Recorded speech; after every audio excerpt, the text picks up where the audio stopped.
आपने माजी में तफसील से इस मामले को रिपोर्ट किया है। 3 दिसंबर 2019 को एनसीए की प्रेस रिलीज आती है, बताती है रियासत पाकिस्तान को ये पैसे दिए जाएंगे, फिर खामोशी है। उस वक्त ट्रांसपेरेंसी इंटरनेशनल लंदन की भी आई, बरतानिया की भी आई प्रेस रिलीज, उन्होंने पहले इसको वेलकम किया, मगर जब ये पैसे सुप्रीम कोर्ट में लायबिलिटी अकाउंट में चले गए तो उन्होंने 11 दिसंबर को 2019 को ही इस पर तहफ़्फ़ुज़ात का इज़हार किया और इसकी तफसीलात पब्लिश करने के लिए। उसके बाद खामोशी है। ये जो म्यूचुअल लीगल असिस्टेंस है उसके तहत भी कुछ डॉक्यूमेंट्स नहीं आए। क्या हो रहा है वहाँ, क्या आपके ज़राए बताते हैं?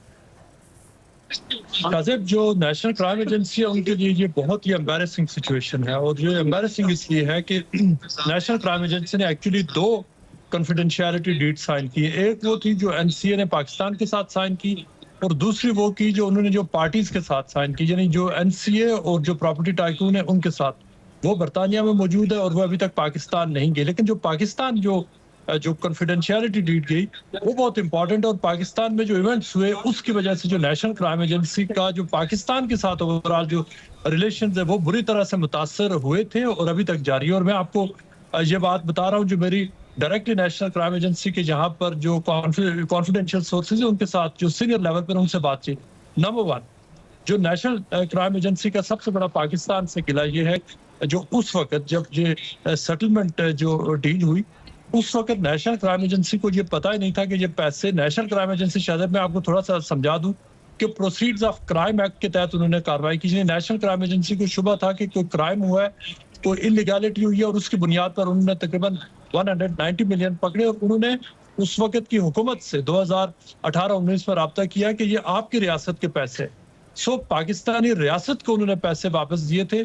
नेशनल क्राइम एजेंसी को ये नहीं पता था कि जो सुप्रीम कोर्ट का जो अकाउंट, उनको जो रजिस्ट्रार सुप्रीम कोर्ट का अकाउंट है, कि वो एक्चुअली किसी इंडिविजुअल की तरफ चला जाएगा या सेटलमेंट लायबिलिटी सेटलमेंट में जाएगा। एनसीए ने उस वक्त मुझे ये बताया था कि हमारे लिए ये बहुत बड़ी एम्बैरेसिंग सिचुएशन हुई इंटरनली, जहां पर जो लोग जिन्होंने ये साइन किया उनकी जॉब्स अफेक्ट हुई, उनके अपने जो करियर प्रोग्रेस है उसके ऊपर सवालात उठे। और वजह ये थी कि बाद में ये पता चला कि पाकिस्तान में ये कितना बड़ा सियासी तनाज़ा बना और ये एक पर्सनल सेटलमेंट की तरफ से।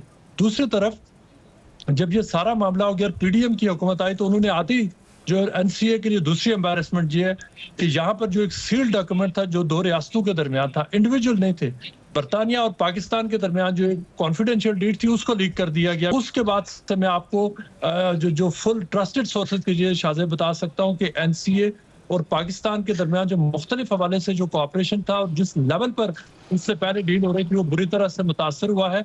और पिछले काफी अरसे से जो मुख्तलिफ इंक्वायरीज भी इस हवाले से पाकिस्तान की तरफ से की गई हैं, एनसीए ने या तो जवाब ही नहीं दिया या उस हवाले से पाकिस्तान के साथ कोऑपरेट नहीं किया। वजह यह है कि एनसीए के लिए, यहाँ एनसीए को बहुत ज्यादा चूंकि पब्लिक मनी पर चलती है, उन पर क्रिटिसाइज होता है जिस मैनर में इस डील को पाकिस्तान में जाकर पैसे को सेटल किया गया। इसकी वजह से एनसीए के ऊपर अपनी उनकी जो यहाँ पर जो एफिशिएंसी है, उनका जो वर्किंग मैकेनिज्म है उसके ऊपर सवालात उठाए, जिसकी वजह से जो एनसीए के यहाँ पर जो ऑफिशियल्स हैं वो बहुत एम्बैरेस्ड फील करते हैं कि एक जो पार्टनर स्टेट है उसके साथ जब उन्होंने एक नेक नीति के साथ पैसे वापस किए, स्टेट को वापस किए, और उसके बाद जो वहां पर जो उस वक्त की हुकूमत और बाद की अपोजिशन और हुकूमत ने जो रोल प्ले किया, एनसीए के लिए बड़ी एम्बैरेसिंग सिचुएशन है।